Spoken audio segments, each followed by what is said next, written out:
Auzubillahiminash-shaytanir-rajeem. Bismillahir-rahmanir-rahim. My dear viewers, listeners and students, I say you welcome and assalamu alaikum in the series of my lectures. Our today's lecture has been taken from the Code of Civil Procedure, and it is the lecture 2 about the inherent powers of the civil codes. So lecture 1 has been already uploaded. So let's start the lecture 2. Purpose of the inherent powers. So first of all, the main purpose is the reducing litigation. With the use of the inherent power, the court can make any such decision which is required for the administration of justice or to prevent the abuse of law. So if this power is not used, then must the litigant will go for filing another suit and other litigation. So this power is being used to reduce the litigation, evade the multiplicity of proceedings, and secondly, to reduce the multiplicity of the number of or the excess of the proceedings, to supply full and complete justice between the parties, and if due to the lack of any provision of law the justice is lacking to any party, with use of this power the court can administer a safe justice to the parties. تو سب سے پہلی بات یہ کہ مقدمہ بازی کو کم کرنا اور مقدمہ بازی کی میں اور جو عدالتی کارروائیوں میں زیادتی ہوتی ہے ان کو کم سے کم رکھنا، اور فریقین کو انصاف کی فراہمی کرنے کے لیے یہ پاور استعمال کی جاتی ہے. Scope of the section 151. The court may recheck its erroneous decisions. عدالت کو اپنے ایسے فیصلہ جات کو دوبارہ دیکھنے کی اجازت ہوتی ہے جس میں کسی قسم کی کوئی غلطی ہو. Can issue the provisional sanctions. اور عارضی طور پر پابندیاں بھی عدالت لگا سکتی ہے یا اجازت دے سکتی ہے کسی چیز کی. Can be set as. عارضی طور پر مراد یہاں پر یہ ہے کہ جب تک final decision of the case نہیں ہوتا. Can be set aside the illegal orders passed without jurisdiction.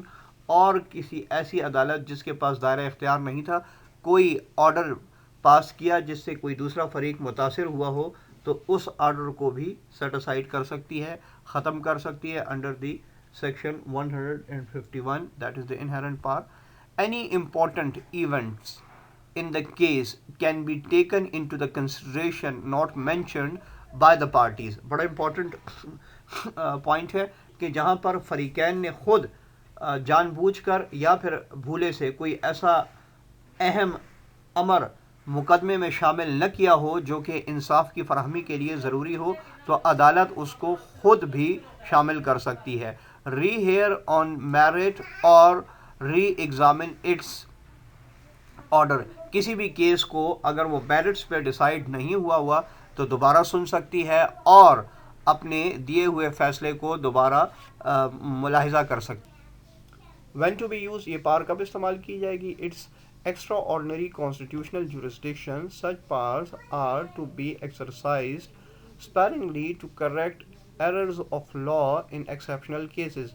یہ ایک غیر معمولی آئینی اختیار ہے اور یہ غیر معمولی حالات میں ہی استعمال ہوگا. غیر معمولی حالات سے مراد یہ کہ جب کوئی اسپیسیفک پروویژن آف لا موجود نہیں ہوگی اور وہاں پر یہ ضرورت ہو کہ انصاف کی فراہمی کے لیے اختیار استعمال کیا جائے تو پھر اس اختیار کو بڑی ہی احتیاط سے اور جہاں ضرورت ہوگی اس ضرورت کے مطابق استعمال کیا جائے گا. When to be used. To ensure convenience and fairness in the legal proceedings. تاکہ عدالتی کارروائی کو آسان اور شفاف بنایا جائے، یہ ضروری ہے، اس لیے پاور کو استعمال کیا جاتا ہے. To prevent steps being taken that would render judicial proceedings inefficacious. اور ان اقدامات کو چھوڑا جائے جو کہ عدالتی کارروائی کو غیر مؤثر بناتی ہیں، اس لیے بھی یہ پاور استعمال کیا جائے تاکہ ان تمام اسٹیپس کو چھوڑ دیا جائے. To prevent abuses of process. اور ابیوز آف پروسیس کو سے بچنے کے لیے. To act in aid of superior courts. اور اعلیٰ عدالتوں کی طرف سے بتائے گئے اصولوں کے مطابق چلنے کے لیے. مس یوز آف پاور، اس پاور کو کیا غلط بھی استعمال کیا جا سکتا ہے، تو اس کے لیے بھی چند ایک اسٹیپس ہیں. This power can not be use to override the statute اور رول. جہاں پر سیٹل لاز آلریڈی موجود ہوں تو وہاں پر یہ قانون استعمال نہیں کیا جائے گا. It can not of course be exercised so as to conflict with the statute اور رول. اور جہاں پر سیٹل لاز اور جو پروویژنز آف لا ہیں وہ موجود ہوں، رولز موجود ہوں، تو ان کے خلاف بھی نہیں استعمال کیا جا سکتا. It can not be use to create new rules of the substantive law. اور جہاں پر اصلی قانون موجود ہو تو اس کے حوالے سے کوئی نئے اصول بنانے کے لیے بھی اس پاور کو نہیں استعمال کیا جا سکتا. Discretionary power.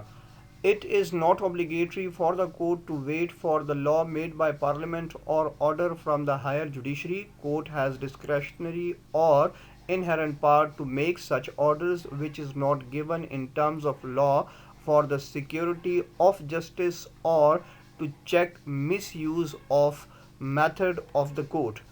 جہاں پر عدالت کو ایسا لگ رہا ہو کہ انصاف کی فراہمی میں کسی قسم کی کوئی مشکل ہے یا پھر عدالتی کارروائی کو درست طریقے سے سر انجام نہیں دیا جا سکتا اور اس کے لیے کوئی مخصوص قانون موجود نہیں ہے، تو پھر عدالت اپنے ثوابدیدی اختیارات کے تحت سیکشن 151 سے اختیارات استعمال کر سکتی ہے اور پابند نہیں ہے کہ وہ پارلیمنٹ یا پھر کسی بھی لا ریگولیٹنگ اتھارٹی کی طرف سے، لا میکنگ باڈی کی طرف سے لا کے بننے کا انتظار کرے اور وہ اپنے انہیرنٹ پاورز سے انصاف فراہم کر سکتی ہے. اعوذ باللہ من الشیطان الرجیم، بسم اللہ الرحمن الرحیم. My dear viewers, listeners and students, I say you welcome and assalamu alaikum in the series of my lectures. Our today's lecture has been taken from the Code of Civil Procedure and it is the lecture 2 about the